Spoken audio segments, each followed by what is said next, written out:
Você fez muito bem de ficar trancado em casa esse tempo todo. Você é consciente, não ia botar vidas em risco. Vieram notícias aí de que as populações estão adoecendo na quarentena, né? Mas você fez muito bem de ignorar essas notícias. Se a maioria dos hospitalizados em Nova York, por exemplo, que é a capital da pandemia, veio do confinamento, isso não é problema seu. Te mandaram ficar em casa, então você fica, até te mandarem sair. Você tem consciência social. O seu vizinho te disse, né, que uma caminhada ao ar livre, guardando as distâncias recomendadas, seria até saudável, podia aumentar inclusive a sua imunidade.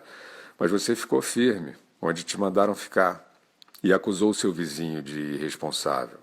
Aí quando a polícia desceu o sarrafo na mulher dele, que foi levada de camburão, porque estava caminhando no calçadão, você estufou o peito e teve a certeza de que estava com a razão. Aliás, é sobre isso que a gente quer falar aqui com você. Não sobre ter razão, sobre descer o sarrafo. É importante que agora você saia de casa. Eu sei, é um pouco confuso, mas você vai entender. Aquelas pessoas de preto que estão aí pelas ruas descendo o sarrafo, como a gente dizia, em quem elas vêm pela frente, tacando fogo, quebrando tudo aí com pedra, com pau. Enfim, essas pessoas estão lutando contra o fascismo. E elas precisam do seu apoio. Você, que já demonstrou quanto é consciente, não vai agora ficar acovardado no seu canto, né? Então, a gente conta com você. Não se preocupa com patrulha intelectual, tá? Porque agora ela não vai te incomodar. Nos Estados Unidos, por exemplo, aqueles astros de Hollywood que estavam mandando todo mundo ficar em casa, né? Dizia até, estamos de olho. Pois é, agora eles estão chamando todo mundo para a rua. E quem não atender pode até ser considerado racista. Se a pandemia acabou, não vem com pergunta fora de hora, vamos seguir em frente. É bem verdade que os antifascistas, essa multidão aí que está seguindo esse movimento, é bem verdade que todos eles não estão poupando negros, nem pobres, né, nessa sanha destrutiva que a gente está vendo. O irmão do George Floyd pediu paz, né, em respeito à memória, né, do irmão assassinado, que era da paz. Mas isso é um detalhe na luta por uma causa maior. Que causa? Não vem com pergunta difícil na hora dessa. Cala a boca, se joga na multidão e não se esquece de botar a máscara. O que você perguntou? Você quer saber se máscara é suficiente para evitar o contágio numa aglomeração? Querido, quem falou de contágio? Máscara é uniforme de antifascista. No meio da pandemia até pega bem, é verdade, mas não vamos misturar aqui os assuntos agora. Primeiro vamos sair em bando, quebrando tudo, para salvar o mundo do fascismo. Depois a gente volta a pregar o isolamento social, porque uma ética de cada vez, se não confunde.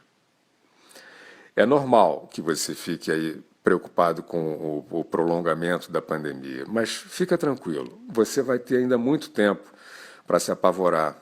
O pico nem chegou ainda.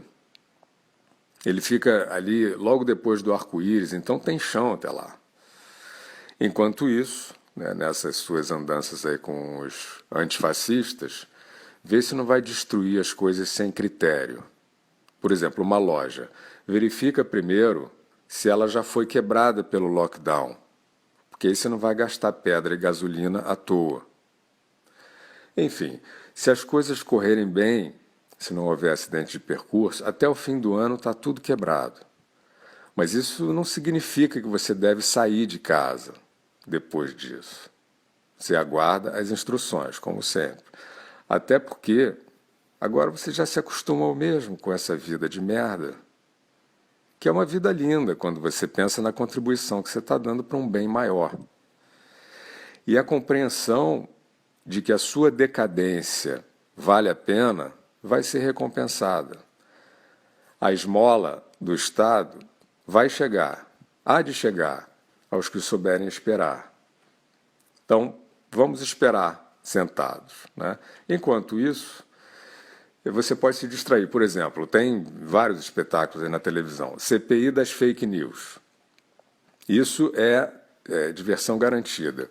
CPI das fake news, vou explicar aqui para você, para resumir, é um movimento reacionário contra a liberdade de expressão e finge que é o contrário. É muito interessante. Ela nasceu para tentar sufocar a nova consciência democrática, né, que surgiu na internet, nas redes sociais. Então, ela finge combater o gabinete do ódio.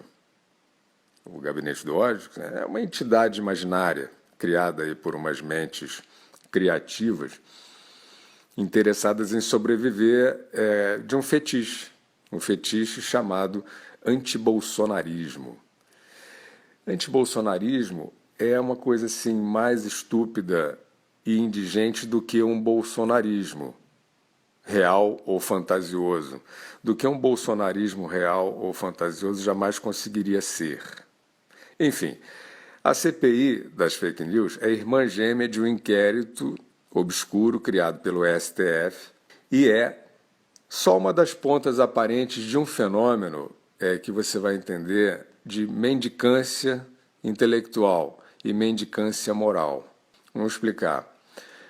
O que você faz se você é inseguro das suas próprias virtudes? É muito simples. Aponta o dedo para alguém, acusa alguém, ou simplesmente formula aí um estigma voador e tal, e aí você sai atirando nele com a sua bateria antiaérea de plástico. Pô, pô, pô, pô. Aí depois você faz um sinal de arminha para a sua claque, entendeu? Então o que você é? Você é um antifa digital.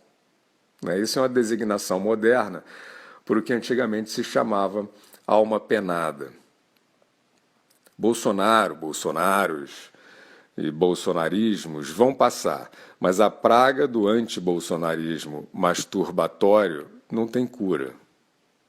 Todas essas almas penadas que encontraram aí uma razão de viver, né, brandindo suas arminhas contra os seus próprios fetiches fascistoides, elas vão ficar penando aí para sempre, boiando nessa piscina seca, né, das virtudes virtuais. Elas são a apoteose do auto-engano.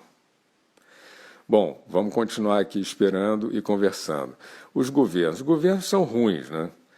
Porque eles cumprem a missão de alcançar expectativas inalcançáveis, certo? Então, eles são os eternos derrotados pela utopia do bem comum. Pior do que os governos, só os governados, que usam os governos para explicar os seus próprios fracassos. Está dando para acompanhar? Pois é, esses governados que descobriram a magia idiota de culpar um ente superior por tudo aquilo que eles não conseguem ser. Nesse processo aí de neurose anestésica, vai anotando. Quanto pior você conseguir dizer que o seu senhor é, melhor você vai se sentir. Desde que não seja obrigado ao ritual cruel de se olhar no espelho. Aí é perigoso. Mas, liberto desse perigo, o que vier é lucro. E quanto mais escroto for o seu senhor, mais belo vai ser você.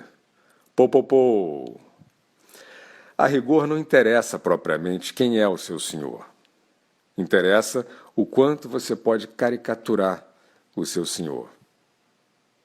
Como fazer, por exemplo, se você está livre, absolutamente livre, mas é um escravo mental e precisa justificar a sua claudicante existência? É fácil. Acusa o seu senhor de aprisionar você.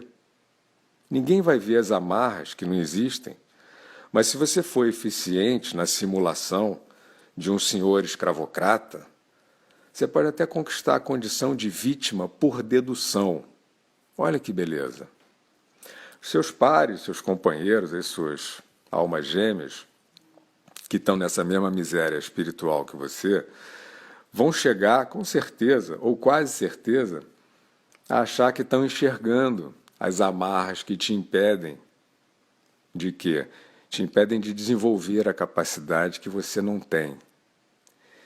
E esses seus companheiros vão sair por aí jurando, com aquele alívio caudaloso, né, de todo covarde remediado, eles vão sair por aí jurando que viram as amarras imaginárias que te impedem de se tornar o ser que você não é e nunca vai ser.